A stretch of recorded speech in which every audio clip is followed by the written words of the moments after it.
আয়াত ৪৭। قالت رب أنى يكون لي ولد ولم يمسسني بشر قال كذلك الله يخلق ما يشاء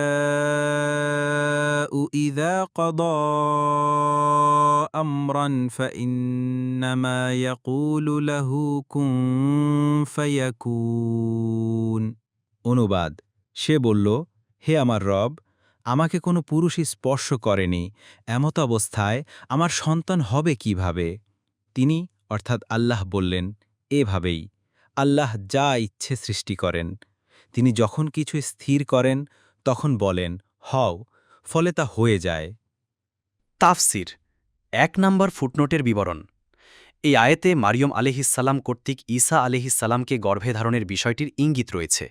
এর বিস্তারিত বর্ণনা সূরা মারিয়মে বর্ণিত হয়েছে।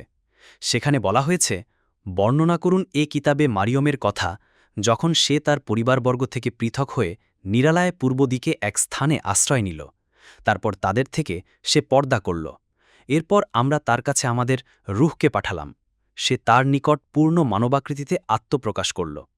মারিয়ম বলল, আমি তোমার থেকে দয়াময়ের আশ্রয় প্রার্থনা করছি। আল্লাহকে ভয় করো, যদি তুমি মুত্তাকি হাও।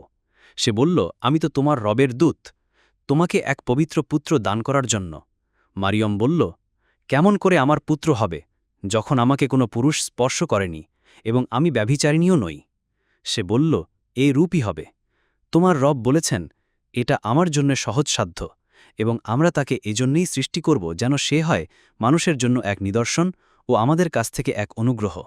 এটা তো এক স্থিরীকৃত ব্যাপার। তারপর সে তাকে গর্ভে ধারণ করল। ১৬ থেকে ২২। এখানেও গর্ভে ধারণের প্রক্রিয়াটি কিভাবে সম্পন্ন হয়েছে সেটা বলা হয়নি। সূরা আল আম্বিয়ায় বলা হয়েছে যে অতঃপর আমরা তার মধ্যে আমাদের পক্ষ থেকে রূহ ফুঁকে দিয়েছিলাম। ৯১। আর যিনি রূহ ফুঁকে দেওয়ার কাজটি করেছিলেন তিনি ছিলেন জিব্রাইল আলাইহিসসালাম, কারণ সূরা আল ইমরান ও সূরা মারিয়মের আয়াতসমূহ থেকে স্পষ্টভাবে প্রমাণিত হয়েছে যে মারিয়মের কাছে যিনি এসেছিলেন তিনি স্বয়ং জিব্রাইল আলাইহিসসালাম। এ সমস্ত বর্ণনা একত্রিত করলে ঈসা আলাইহিসসালামের জন্মকাহিনী স্পষ্ট হয়ে পড়ে।